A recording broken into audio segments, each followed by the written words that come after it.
Good morning, everybody, and welcome to the Daily Energy Markets podcast. It is the 2nd of April. Oil markets really reopening today. I mean, yesterday they were up, but it was holidays still in much of Europe and the United States. Trading volumes expected to pick up today, and we're seeing already Brent crude oil above $88. It closed below 88 yesterday, but trading this morning out of Asia above $88 a barrel is clearly a breakaway from what we saw most of Q1. In the last few weeks of Q1, we saw the move above 85 and now making a serious move towards 90. Let's kick off this morning with Amina Bakr, the now senior research analyst at Energy Intelligence. Amina Bakr, this week, of course, is an OPEC Plus meeting week. They meet tomorrow virtually, ministerial meeting. What do you think the decisions they're looking at? I mean, $88, is it time to start unwinding those cuts? Thanks, Sean. Yes, that's right. The JMMC, or the Joint Monitoring Committee, is due to meet tomorrow, and they're meeting virtually. This is a kind of routine meeting that the group has. Just as a reminder, Sean, this committee doesn't have the power to alter policy. They can just give recommendations of what production policy could look like. From what I'm hearing so far on the ground, there are going to be no recommendations to alter anything for the time being. But yes, absolutely, they're seeing prices go up. The market is tightening. Reasons for why we're seeing prices at this level come down to many factors and not just fundamentals. But overall, I would say the OPEC Plus cuts have worked in tightening this market, and that's why we're seeing this increase in prices. Is it time to bring back the supply? I think it's time. They won't do it now, but I think when they meet in June in Vienna, I think that's the time when they will discuss the unwinding of these cuts. They'll start with the voluntary cuts, which is the last tranche which they introduced, which is the 2.2 million barrels a day. And as I mentioned, it'll be probably a gradual process. They don't want to shock the market by announcing that they're bringing back all these volumes. But the reason we're seeing also very high compliance rates from all the members, I think they're seeing the fact that they're going to be reaping these rewards. I mean, they were waiting for a time where they would see two things: prices at a good level, but also have a better picture on where demand is going. And for the time being, OPEC is sticking to its guns in terms of demand growth. They have 2.2 million barrels per day demand growth till the end of the year, which they say most of it is going to happen by the second half of the year. So all of these factors considered, I would expect them to start unwinding some of these cuts come June. Let's welcome Jose Chalhoub, LATAM consultant with Venergy Global. Jose, one of the things OPEC will be looking at is what happens in Venezuela, not so much a demand question, but a supply one. Of course, Venezuela has been enjoying a sanctions relief over the last 6 months from U.S. sanctions, and Venezuelan oil exports rose to its highest levels last month in March for 4 years. Is that likely to continue? Venezuela's sanctions or sanctions relief expire in 2 weeks' time. The expectation there, what does it look like? Yeah, thank you, Sean. Thank you very much. Well, this has been, this has been my call ever since the sanctions were relieved. I think this policy will last at least until the elections in the U.S., because it's pretty much known what will happen in the elections in Venezuela next July 28th, as we are seeing the opposition still undecided on what to do after the banned candidate Maria Corina Machado, winner of in the opposition primaries, has been banned and has not been allowed to participate. And with the government trying to do anything it can to ban any other candidate to participate. So I think the U.S. government, the Biden administration, is pretty much clear on what to do. especially considering the status of global markets, considering the geographical proximity of Venezuela to the U.S., also considering the number of U.S. investors, present here in Venezuela ever since the sanctions were eased, trying to get maximize their piece of the piece of the share of the pie here in Venezuela, trying to get advantage of, if anything happens on April 18th, that's when the deadline expires, to see what Washington will do if it continues with this policy. It has set conditions regarding the elections, the sort of democratic framework in the elections coming up in Venezuela. General analysis has been that those criteria have not been met. So would it not be more expectation that the sanctions would come back? Well, there are already 12 candidates, but these candidates are co-opted by the government, several candidates, but with in the public opinion, these candidates seem like co-opted by the government, but they claim to be from the opposition. The only candidate accepted by the people here is Maria Corina Machado, but she's not being allowed to participate. She has until the July 20th, more or less, to see what she will do. But the criteria that the government is trying to reflect in front of the international community is that it's allowing a competitive elections in front of the public opinion, which, everyone knows here in Venezuela that it's not. But it's sufficient sort of smokescreen to allow the sanction relief to continue, and as you're indicating, that the oil exports from Venezuela will continue to see the benefits of that, as we've seen in recent months. Let's go to Pakistan. Osama Rizvi, energy and economic analyst at Primary Vision Network. Osama, these oil prices getting up to $90 a barrel is probably not welcome news from the Asian consumers. Your thoughts on this rising oil price? Is there anything you see on the horizon that could dampen it down? Well, thank you, Sean. I believe, first of all, if you look at the investor sentiment, the hedge fund and money managers recently went on a spree and bought around 140 million barrels of oil contracts, the fastest since December 2019. So that certainly shows us that there is a potential bullishness inside the markets. However, if you look at the fundamentals, specifically regarding the global economy, I believe that is where countries like Pakistan can seek refuge or may expect some sort of a slowdown in this rally, because I expect that the global economy, and most importantly, the interest rates that are still high and would remain higher for longer, that one factor, along with others like a expected slowdown in oil demand from China, this can lead to somewhat a correction in the markets in the coming weeks or months. I do not believe that prices will enter the triple-digit territory because clearly we don't have the demand for that. And I think that this rally is temporary, and global economic fundamentals are still not supporting such a strong oil market, oil prices, at least for the foreseeable future.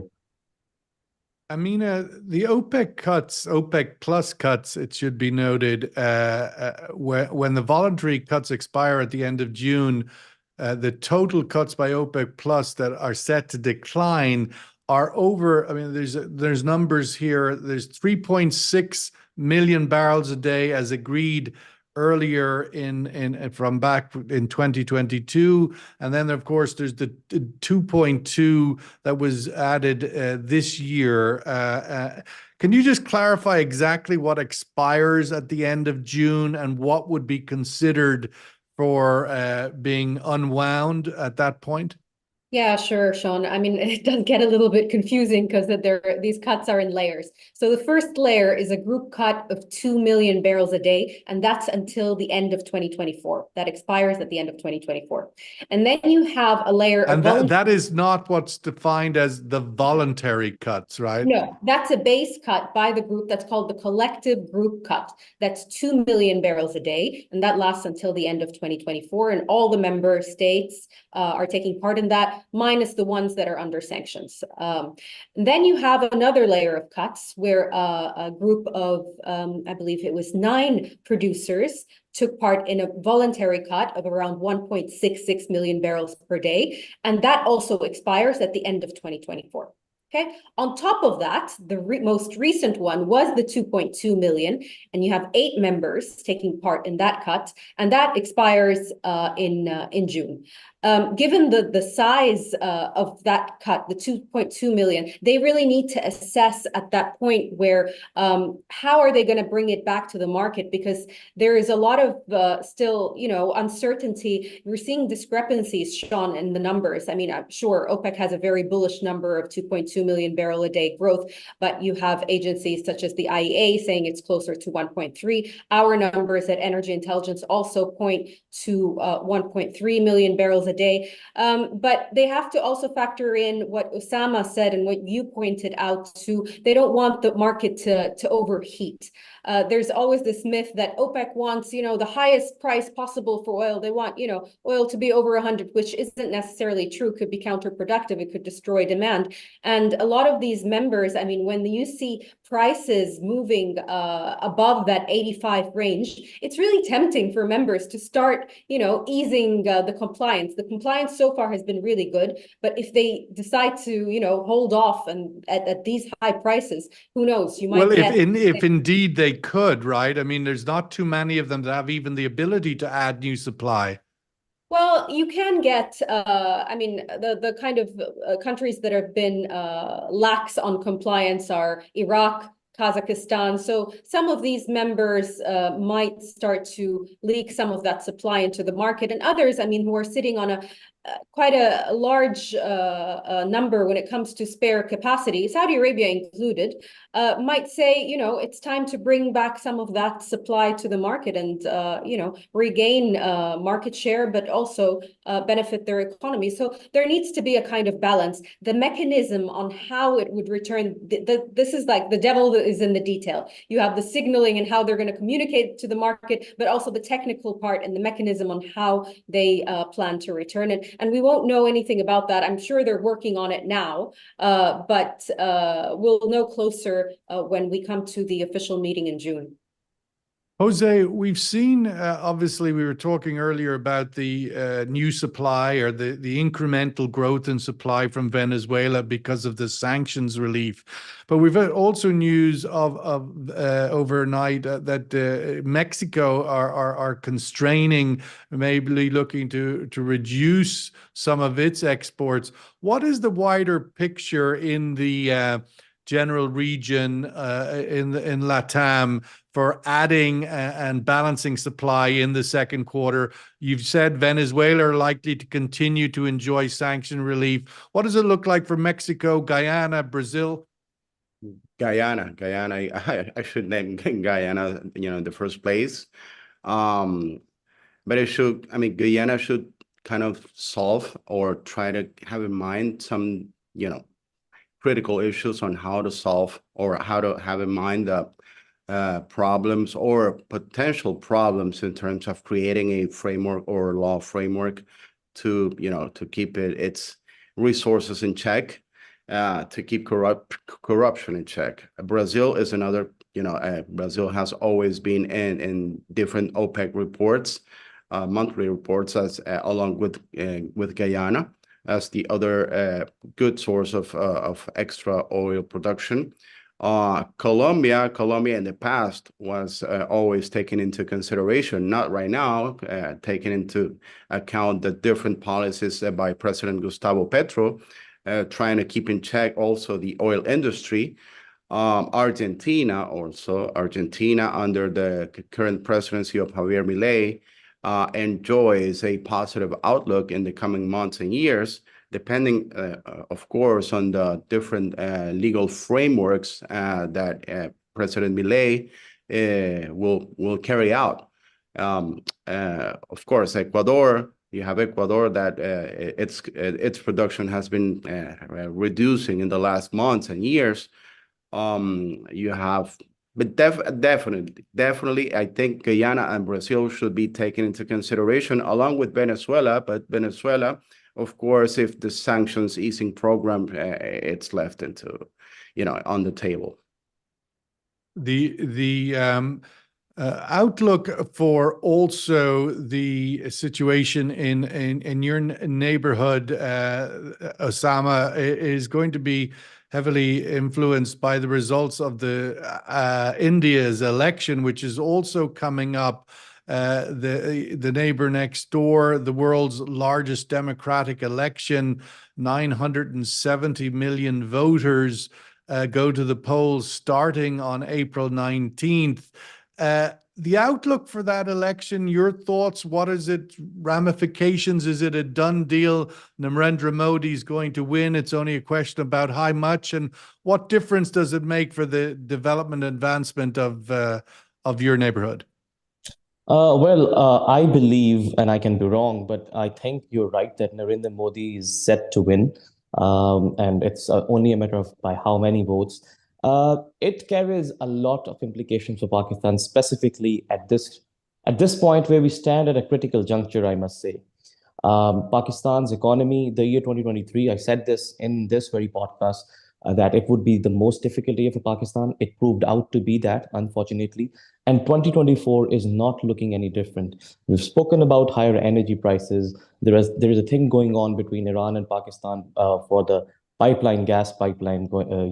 There is an issue of overhanging secondary U.S. sanctions. We need to get another IMF plan. The security situation has worsened a little bit in the recent few months. So all of this, means that Pakistan continues to suffer a lot of challenges. And with Modi at the forefront in India, it only makes it difficult because, to be honest, in this region, specifically between these two countries, geopolitics 101, it's always about the realist game. It's all about the power game. The Kashmir issue would continue to be an issue. And as such, we cannot, we will not be able to play a rather positive role in the region, specifically with other countries, because we might be engaged in fighting off these demons at our borders. So that creates a lot of implications for Pakistan. We've seen Narendra Modi, obviously he's in power already 10 years now, and generally it would appear the Indian economy and certainly the Indian nation has emerged and in some ways to its rightful place in the world. It is a population of 1.4 billion people. It is a continent all of its own.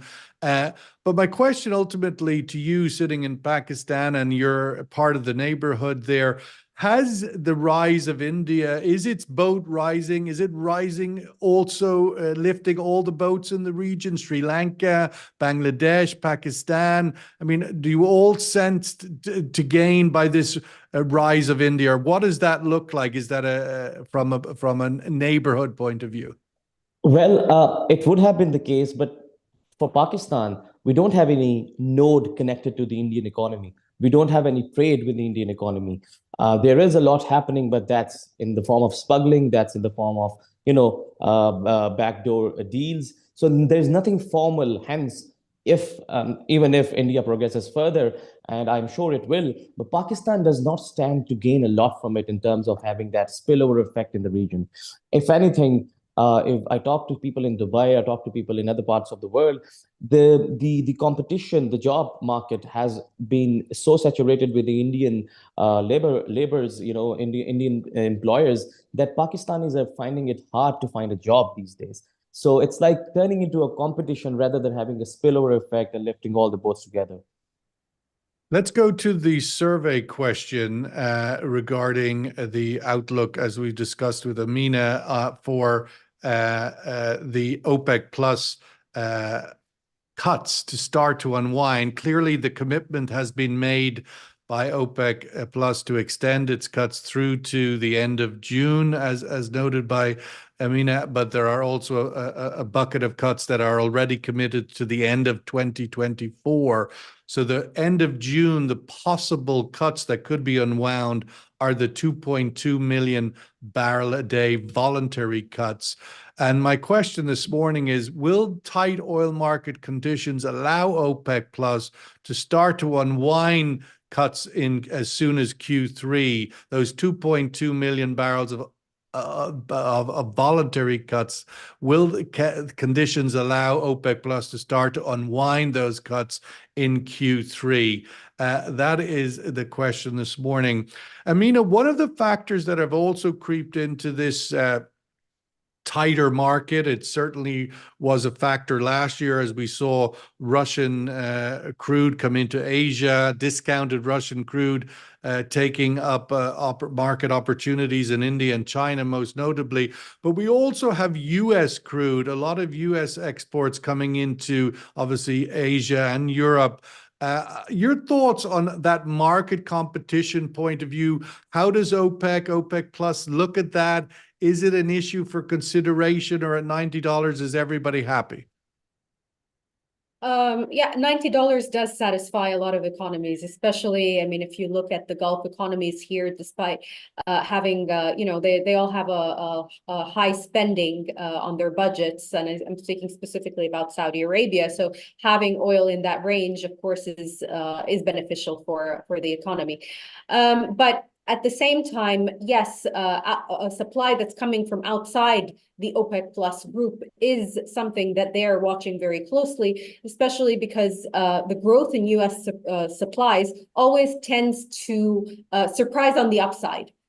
We expect a certain number each year, and they always kind of beat these expectations and bring more onto the market. And now we're talking about additional supply coming from Brazil or Guyana and other areas, like Jose mentioned. So all of this factors into the equation. And I know that Brazil has joined OPEC Plus as an observer, at least for the time being. It won't be taking part in the cuts, as I understand, and maybe Jose could elaborate a little bit more. But it'll be difficult to get the companies in Brazil to agree to cuts. I mean, it's going to be a tricky task to. Well, contractually, I don't think they're able to do so.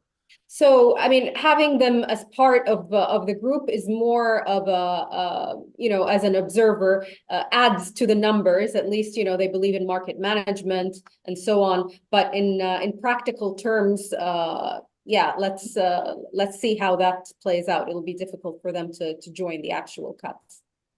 And from the point of view of, we saw, I mean, in the recent months, the rising OSP prices from Saudi into Asia, they pulled back a little bit from those elevated prices. But I'm wondering, is there any tensions around the market share issues in the core destinations of Asia within the OPEC Plus? Is that a narrative that has now died away, or is it still present? It's not something that they bring up. I mean, it's there, it's in the background, but it's not something that is a huge concern that is constantly brought up like it was previously. And there is a deep belief by Saudi Arabia, or whether it's Aramco or the government, that we are going to see a lot of growth from Asia that could absorb these. I mean, they could accept these higher prices. And also, Sean, just one point is that they always factor in that, I mean, supply from the Gulf, and especially Saudi Arabia, this is sustainable supply. This is supply that is guaranteed, rather than just, a cargo or two. These are long-term agreements. So having that is very important when you have a growing economy, whether it's in China or in India. They will complain about the prices. I know India complains all the time when prices get above a certain level. But for now, I would say that it's the market share argument is not something of deep concern for producers. Jose, just looking at the U.S. oil production, of course, that is another area of additional supply. We saw last year a significant growth in U.S. oil production and shale oil production up above 13 million barrels a day. But yet the refineries on the Gulf Coast in the U.S. are still very much structured to take heavier crude like Venezuelan crude. How much has that opportunity reconnected with the lifting of sanctions, and is that now back to being a common destination for Venezuela? Yeah, traditionally it has been, and this is why also it's recently I read the news that Chevron is projecting to raise its production in Venezuela up to 250,000 barrels per day up to 2025. And this is interesting because, I mean, Chevron has managed to stay the course in Venezuela, even under the toughest of sanctions imposed by the former Donald Trump administration, okay? So traditionally for U.S. refineries in the Gulf Coast, the Venezuelan crude oil has been attractive because of the margins, because of the commercial benefits for refineries such as Valero, for example, located in Houston, and other companies. And if sanctions are not reimposed, this is something that I know, firsthand. Some group of U.S. investors already doing business in Venezuela. They're betting for that. I mean, they're betting for a normalization of the commercial oil relationship between Venezuela and the U.S., no matter what happens in terms of political affairs, and no matter what happens. Would that outcome be more likely with Trump presidency returning or with the Biden? Well, I believe that if with any eventual second term for Donald Trump, for example, I think that he won't come with his failed policy of all options are on the table, because that policy failed miserably. It failed to deliver, his goal of promoting a forced regime change in Venezuela. And at the end of his administration, I remember that he even said that he would have talked to Nicolas Maduro, for example. He considered Maduro a strong man. I remember when he said that.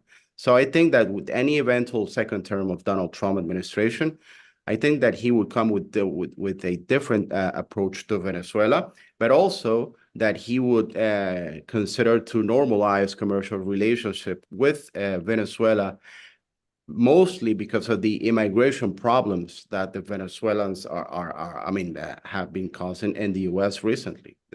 This is precisely the most acute problem that the Biden administration currently is facing, and this is why Washington decided to ease sanctions for the 6 months timeline. Osama, I just wanted to wrap up with getting your insights on the ongoing case. We see the survey result just popping up there that, yes, OPEC will have the options to start unwinding.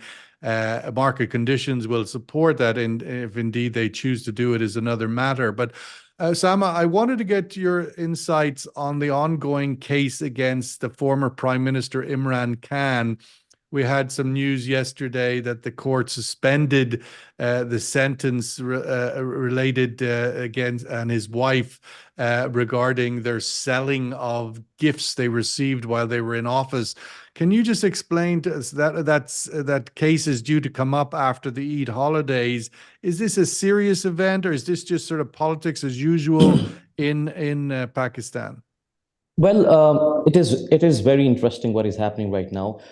There are many other cases, and that is expected to keep Imran Khan incarcerated at the moment. But I have heard from people that they are considering the option that maybe we can come up with some sort of a deal with Imran Khan and he can come out, because, you need to realize that he has become such a populist leader that letting him out without getting some sort of assurances that he won't start those campaigns or those blame games and all of these things once again, the government, the other stakeholders, they cannot afford to let him lose. So I think we should not read too much into this latest development, but at the same time, there are news, there are rumors that there are deals happening in the background, and we might get a surprise in the next few weeks. So that's all I know, and that's all that can be corroborated as well. Okay, well, we'll have to wrap it up there with Brent crude oil trading at $88 exactly this morning in Asian trade. We'll see as the markets open in Europe and the US what the volumes and the direction of travel there. It all seems to be in one direction, and that is upward. It's hard to identify any bearish news out there at the moment with geopolitical risk, geopolitical stresses that have continued to bubble up in the Middle East, as well as obviously in Europe, spring demand, the summer driving season in the US, OPEC supply cuts, China looking healthier than previously thought. All of the pillars that you would say to $90 Brent seem to be in place. The fund managers investing heavier into the paper markets. So upward draft in the oil price. Will it continue? We'll have to wait and see. For now, thank you so much, Amina Bakr. As always, great to have your insights here in Dubai. Jose Shalhoub in Caracas in Venezuela, and Osama Rizvi in Pakistan. Thank you very much for your insights this morning. Take care. We'll catch up with you all soon again. Bye-bye. Thank you. Thank you. Bye. Bye-bye.